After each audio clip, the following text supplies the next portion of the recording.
Hello बच्चों कैसे हो आप लोग आज हम हेलो बच्चों कैसे हो आप लोग आज मैं इस वीडियो में आपके साथ डिस्कस करूंगा organisations of commerce and management class 12 के बोर्ड एग्जाम्स में अभी जो नेक्स्ट एग्जाम्स है आपका उसमें कंडक्ट करने वाले हैं। लेकिन ये organisations of commerce and management के अंदर कौन से सिलेबस को यानी कौन से चैप्टर्स को हम रीड करें या कौन से चैप्टर को स्किप करें तो हम अपने पेपर को कवर कर सकते हैं। बेसिकली बहुत सारे ऐसे बच्चे होंगे जिन्होंने ओसीएम को बेसिकली पूरा बाहर ही कर लिया होगा, लेकिन फिर भी उनके माइंड में ये डाउट है कि जो हम याद कर रहे हैं क्या वो एग्जाम्स में पूछे जाएंगे, क्या उससे हमारा पेपर पूरा कवर हो जाएगा। 80 मार्क्स का पेपर है, उसको किस तरीके से हम अपना राइट डाउन करें, किस तरीके से हम उसको इतने लेंदी लेंदी चैप्टर्स के बेसिस पे कवर करें। तो ये जो डाउट है आपके डिफरेंट टाइप से, ठीक है, ये सब डाउट का मैं पूरा सोल्यूशन देने वाला हूँ और साथ ही साथ मैं आपको इस वीडियो के अंदर इंपॉर्टेंट क्वेश्चंस भी बताने वाला हूँ जो आप 2 दिन में आराम से कवर कर सकते हो। ठीक है, आपको ज्यादा प्रेशराइज नहीं होना है। आपने जो याद किया हुआ है अगर वो भूल गए हो हिंदी इंग्लिश के पेपर्स के टाइम पे तो कोई दिक्कत नहीं है, हम इसको रिवाइज भी कर लेंगे। इस तरीके से मैं आपको इंपॉर्टेंट क्वेश्चन बताऊंगा और ये 100% इंपॉर्टेंट क्वेश्चन होंगे जो आपके एग्जाम्स में 100% ये आएंगे ही। ठीक है, तो चलिए स्टार्ट करते हैं हम अपना ऑर्गेनाइजेशन ऑफ कॉमर्स का आज का पूरा वीडियो, जो कि ये इंपॉर्टेंट वीडियो होगा आपके लिए। फर्स्ट वन जैसे मैं आपको बता दूं कि 20 मार्क्स का ऑब्जेक्टिव है, तो पहले ये कवर कीजिए कि आप 20 मार्क्स अच्छे तरीके से कवर कर सके। कैसे करना है, टेक्स्ट बुक के पीछे आपको ऑब्जेक्टिव्स दिए हैं, उसको अगर आप रीड करना स्टार्ट कर दो ना, ठीक है, बहुत ही कम टाइम में हार्डली आपको 2 से 3 घंटा लगेगा पूरे सिलेबस का ऑब्जेक्टिव्स कवर करने के लिए। ठीक है, जिसमें आपका 20 मार्क्स फिक्स हो जाएगा। याद रखिए 80 में से 20 मार्क्स आपने फिक्स कर लिया मतलब आप पास हो चुके हो, क्योंकि यहाँ पे कंबाइंड रूल पासिंग जो मेथड है अगर ये भी अप्लाइड होता है तो भी आप पास हो जाओगे। राइट, तो पहला 20 मार्क्स देखो, जिन बच्चों ने आंसर याद नहीं किए हुए उनके लिए बता रहा हूँ, जिन बच्चों ने याद भी कर लिया तो भी उनके लिए बता रहा हूँ कि आप मार्क्स कैसा स्कोर कर सकते हो। ठीक है, ओसीएम में आप आराम से 80 से 90 मार्क्स स्कोर कर सकते हो, कवर कर सकते हो। तो फर्स्ट वन आपको अपने 20 मार्क्स पे ध्यान देना है, ठीक है, जो कि ऑब्जेक्टिव है। इसके बाद आपका केस स्टडी है जो कि 6 मार्क्स का है। एक्सप्लेन द टर्म्स है या कॉन्सेप्ट है वो 8 मार्क्स का है। और डिस्टिंग्विश है, डिस्टिंग्विश में आपको सब नहीं करने हैं। डिस्टिंग्विश में आपको सिर्फ 2 4 7 ये जो चैप्टर्स है, ठीक है, और एक दो चैप्टर्स के जो एक दो ही आपके जो डिस्टिंग्विश दिए हैं जो मैं आपको वीडियो में बताऊंगा बस उतने ही करने, जितना मैं आपको वीडियो में बताऊंगा बस उतना बाहर कीजिए। आप 100% पास हो जाओगे और अच्छा खासा मार्क्स भी स्कोर करोगे। तो चलिए हम स्टार्ट करते हैं चैप्टर नंबर 1 से। तो फर्स्ट यहाँ पे मैं आ जाता हूँ चैप्टर नंबर 1 पे, इसको मैं जूम कर लेता हूँ। चलिए, आपको आंसर कैसे लिखता है ये भी मैं बता दूंगा, लेकिन यहाँ पे आते हैं फर्स्ट चैप्टर का, ये फर्स्ट पेज है, देखिए, प्रिंसिपल ऑफ मैनेजमेंट। इसमें फर्स्ट वन आपको ये जो डेफिनेशन यहाँ पे दी गई है, प्रिंसिपल इज डिफाइन, ये लिखना आपके लिए कंपलसरी हो जाएगा। अगर आपके क्वेश्चन में पूछा हुआ है nature of the principle of management या 14 प्रिंसिपल ऑफ मैनेजमेंट, तो सबसे पहले ये लिखना आपको कंपलसरी हो जाएगा। आप उसका पहले मीनिंग बता दो कि प्रिंसिपल ऑफ मैनेजमेंट होता क्या है। ठीक है, ये मीनिंग बता दिया आपने, ये आप अपने टेक्स्ट बुक में मार्क कर लीजिए, इसलिए मैंने यहाँ पे टेक्स्ट बुक ओपन करके बता रहा हूँ आपको। ठीक है, वीडियो थोड़ा सा लेंदी हो जाएगा क्योंकि 8 चैप्टर पूरा कवर करूंगा, लेकिन पूरा आपको मतलब कि इंपॉर्टेंट ही क्वेश्चन बताऊंगा हर एक चैप्टर से। इसमें आप नेचर्स को बाहर कर लीजिए। ठीक है, ये सब आपके 5 मार्क्स 4 मार्क्स में ही आने वाले हैं। नेचर्स को बाहर कर लीजिए इसमें। देन अगर देखो 4 मार्क्स का है तो 6 पॉइंट लिखना कंपलसरी विद मीनिंग। अगर 5 मार्क्स का है तो कम से कम 7 पॉइंट लिखना कंपलसरी है। ठीक है, अगर उससे ज्यादा लिख पाते हो तो वेल एंड गुड, अगर नहीं लिख पा रहे हो नहीं कवर कर पा रहे हो तो 6 पॉइंट एटलीस्ट लिखना ही होगा आपको विद मीनिंग। ठीक है, सिग्निफिकेंट नहीं करोगे तो कोई दिक्कत नहीं है। आते हैं अभी हेनरी फेयोल के 14 प्रिंसिपल पे। हेनरी फेयोल के जो 14 प्रिंसिपल है, यहाँ पे आप देख सकते हो इसमें से आप 7 प्रिंसिपल को, क्योंकि most of the board exam में ओनली 5 प्रिंसिपल ही पूछा जाता है, 14 के 14 प्रिंसिपल नहीं पूछे जाते। इसमें जो सबसे इजी है जो आप समझ सकते हो वो है आपका principle of division of work, principle of authority and responsibilities, principle of discipline. ठीक है, ये भी आप बाहर कर सकते हो, इजी टर्म्स में लिखा हुआ है। यूनिटी ऑफ कमांड है, यूनिटी ऑफ डायरेक्शन। ठीक है, ये इजी है, आप इसको रीड करोगे तो आपको बाहर हो जाएगा। इसके बाद ये next principle of subordinate of the individual interest to the organisation interest. ठीक है, ये एक इजी है यहाँ पे कॉन्सेप्ट। इसके बाद आप प्रिंसिपल ऑफ ऑर्डर, ये भी इजी है जो आपको जल्दी बाहर हो जाएगा। बेसिकली देखा जाए तो सब इजी है, आप बोलोगे सर सब तो इजी है, लेकिन मैं आपको बता रहा हूँ कि जो जल्दी आपको बाय हेड हो जाएगा रीड करने से, वो मैं आपको बता रहा हूँ। ये टोटल 7 प्रिंसिपल मैंने बता दिया है। अगर आपने इतना भी किया है तो भी आपका पूरा 5 प्रिंसिपल कवर हो जाएगा, जो कि आपके 4 मार्क्स के लिए पूछा जाता है। ठीक है, तो ये आपको 7 पॉइंट करना है यहाँ से प्रिंसिपल ऑफ मैनेजमेंट से। इसके बाद आते हैं हम लोग FW टेलर्स। ठीक है, इसमें साइंटिफिक मैनेजमेंट है बेसिकली। ये साइंटिफिक मैनेजमेंट आपको पूरा करना है ये चैप्टर्स में। ठीक है, इसके अंदर आपको ज्यादा पॉइंट नहीं दिया गया, 6 पॉइंट ही है। और टेक्निक्स ऑफ मैनेजमेंट करना है। ये दोनों मतलब आपको 5 प्रिंसिपल्स, ठीक है, साइंटिफिक और टेक्निक्स, ये तो पूछे ही जाते हैं, ये कंपलसरी क्वेश्चंस बनते ही है आपके पेपर्स में। तो ये चैप्टर्स के अंदर बस इतने ही करना है आपको, और ये चैप्टर के अंदर कुछ है नहीं। ठीक है, खत्म ये चैप्टर्स। नेक्स्ट थिंग, अभी आते हैं हम सीधा सेकंड चैप्टर। सेकंड चैप्टर के आपको मैं बताऊंगा सीधा ये डिस्टिंग्विश, आपको डिस्टिंग्विश ही करना है फंक्शंस ऑफ मैनेजमेंट के अंदर। इसके बियॉन्ड आपको कुछ नहीं छूना ये सेकंड चैप्टर में। ठीक है, और जो सेकंड चैप्टर है उसके अंदर बेसिकली आपको इंपॉर्टेंट भी आता है। राइट, यहाँ पे ये देख सकते हो, planning, organising, staffing, directing, controlling and coordinating. ये जो है ये आपको पूरा बाहर करना है। ठीक है, क्योंकि डिस्टिंग्विश आते ही आता है। ठीक है, देखो इसमें जो होता है फंक्शंस ऑफ मैनेजमेंट में एटलीस्ट 3 से 4 क्वेश्चंस पेपर में हमेशा बनते हैं। आप लास्ट ईयर के कोई भी पेपर उठा लो, आपको 3 से 4 क्वेश्चन तो पक्का ही पक्का मिलेंगे। ठीक है, तो एक तो डिस्टिंग्विश में आता है, कभी कभी 2 बार डिस्टिंग्विश में पूछे जाते हैं, प्लानिंग ऑर्गेनाइजिंग पूछ देते हैं या स्टाफिंग कुछ और पूछ देते हैं, लेकिन 4 क्वेश्चन 100% इसमें से बनते हैं। अभी यहाँ से आपने तो बाहर कर लिया डिस्टिंग्विश, अब जो इंपॉर्टेंट है क्लास वो इंपॉर्टेंट मतलब important of the functions of management, इसके लिए पूरा एक कॉमन आंसर्स है जो मैं आपको वीडियो में लिंक कर दिया हूँ डिस्क्रिप्शन बॉक्स में, आप वहां से डाउनलोड कर लीजिए। ठीक है, और पूरा वैसे का वैसे ही मगअप कर लीजिए, रट्टाफाई कर लीजिए, बाहर कर लीजिए। ठीक है, वहां पे मैंने बहुत ही कॉमन वर्ड में लिख दिया हुआ है ताकि आप प्लानिंग, ऑर्गेनाइजिंग, कंट्रोलिंग, डायरेक्टिंग सबके लिए एक ही आंसर है।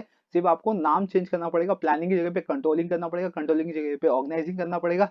ठीक है, मतलब क्वेश्चन में कुछ भी आए, importance of the planning function तो प्लानिंग का लिख देना है, अगर वहां पे इंपॉर्टेंट ऑफ द ऑर्गेनाइजिंग आ गया तो ऑर्गेनाइजिंग का लिख देना है। ठीक है, मतलब एकदम कॉमन मैंने पॉइंट बना दिए हुए हैं आपके लिए। उसका लिंक मैंने डिस्क्रिप्शन बॉक्स में दे दिया हुआ है, वीडियो में बता दूंगा लेकिन वो लास्ट में बताऊंगा। लिंक मैंने डिस्क्रिप्शन बॉक्स में दे दिया, आप उसको डाउनलोड कर सकते हो। और चैनल को भी सब्सक्राइब कर देना, ऐसा नहीं कि सिर्फ डाउनलोड कर लेना, चैनल को सब्सक्राइब नहीं करे, चैनल को भी सब्सक्राइब कर लीजिए। नेक्स्ट, ये सेकंड चैप्टर बस इतने ही करना है, डिस्टिंग्विश और इंपॉर्टेंट। ठीक है, और मीनिंग और डेफिनेशन कंपलसरी हर एक चैप्टर्स के लिए। अब आते हैं थर्ड चैप्टर, एंटरप्रेन्योरशिप। ये ठीक है, एंटरप्रेन्योरशिप डेवलपमेंट, इसके अंदर आपको ज्यादा कुछ नहीं है। ठीक है, मैं आपको बता दूं, यहाँ पे देख सकते हो, कैरेक्टरिस्टिक्स बाहर कीजिए, क्वालिटी बाहर कीजिए, देखिए फंक्शंस ऑफ मैनेजमेंट बाहर कीजिए, बस इतना ही है इसके अंदर। और ईडीपी बाहर कीजिए, बस ये हो गया। ज्यादा नहीं, आपको 6 से 7 पॉइंट ही बाहर करना है, और कुछ नहीं है। ठीक है, ये रहा ईडीपी। ठीक है, इसको बाहर कीजिए आप। इसके अंदर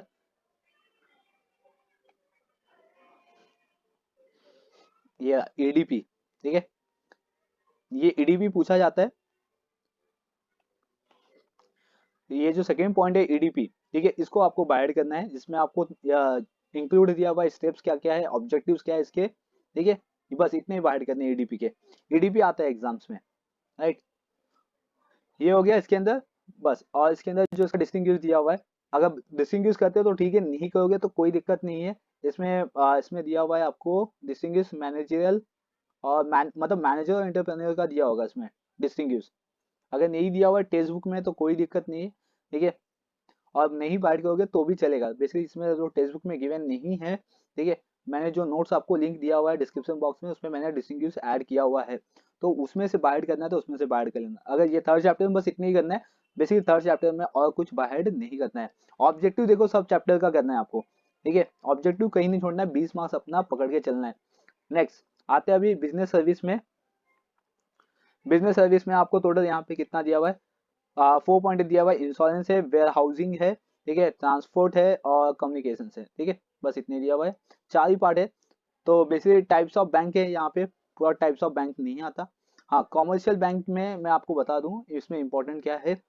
कॉमर्शियल बैंक में आपका ये जो आप देख रहे हो नाबार्ड हो गया यहाँ पे, ठीक है, सिडबी हो गया, इस ये सब एक्सप्लेन द कॉन्सेप्ट में आता है।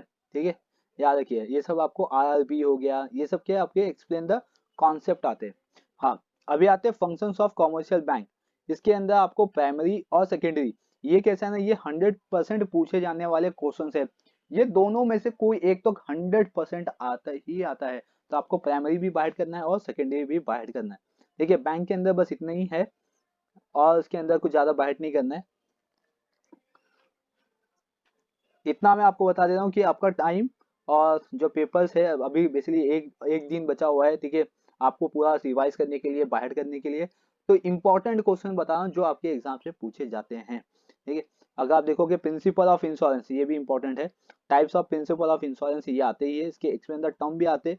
ज्यादातर ये देखा जाता है पेपर में, प्रिंसिपल ऑफ इंडेमनिटीज, ठीक है, ये आते रहता है एग्जाम्स में कंटिन्यूअसली। तो प्रिंसिपल बेसिकली इंपॉर्टेंट है, ठीक है, इसको बाइट करना है। इसमें लाइफ इंश्योरेंस पॉलिसी भी है, और मरीन इंश्योरेंस पॉलिसी भी है, और फायर इंश्योरेंस पॉलिसी भी है। तो ये तीन है इसके अंदर। तो ये सब बेसिकली आपके लिए बहुत ज्यादा इंपॉर्टेंट है। देखो ये इसमें आपको लाइफ इंश्योरेंस, ठीक है, और फिर फायर इंश्योरेंस, मरीन इंश्योरेंस, ये तीन है। तीन में से कोई दो बाहर करके जाओ, ठीक है। अगर नहीं बाहर करोगे तो कोई दिक्कत नहीं है, सिर्फ प्रिंसिपल बाहर करके जाओगे तो भी कवर हो जाएगा, क्योंकि बाकी सब ऑप्शन में आने ही वाले आपके। मोड ऑफ ट्रांसपोर्ट याद करके जाओ, ठीक है, ये आते ही एग्जाम्स में, क्योंकि ये आपका टाइप्स ऑफ मोड को रिप्रेजेंट कर रहा है कि रोड है, रेलवे, एयर से, वाटर से, ये याद करके जाओ, ठीक है, इसमें से। नेक्स्ट थिंग है इसमें वेयर हाउसिंग। वेयर हाउसिंग में functions of warehousing important है, ठीक है, ये बहुत इंपॉर्टेंट है, ये पूछे जाते हैं, ये 100% पूछे जाते हैं। और टाइप्स ऑफ वेयर हाउस पूछे जाते हैं क्लास, ये दोनों 100% पूछे जाते हैं, ठीक है। या तो फंक्शन आएगा या तो टाइप आएगा, या तो दो क्वेश्चन को अलग कर दिया जाएगा, आंसर द फॉलोइंग में लेके चले जाएंगे इसको, ठीक है। और इसमें 4 मार्क्स के कॉन्सेप्ट पे लेके चले जाएंगे। जैसे दो अलग टाइप के क्वेश्चन में लेके जाएंगे, टाइप्स ऑफ वेयर हाउस और फंक्शंस ऑफ वेयर हाउस। तो ये दोनों इंपॉर्टेंट क्वेश्चन है क्लास, देखिए, इसको ये दोनों को पूरा बाइट करना है।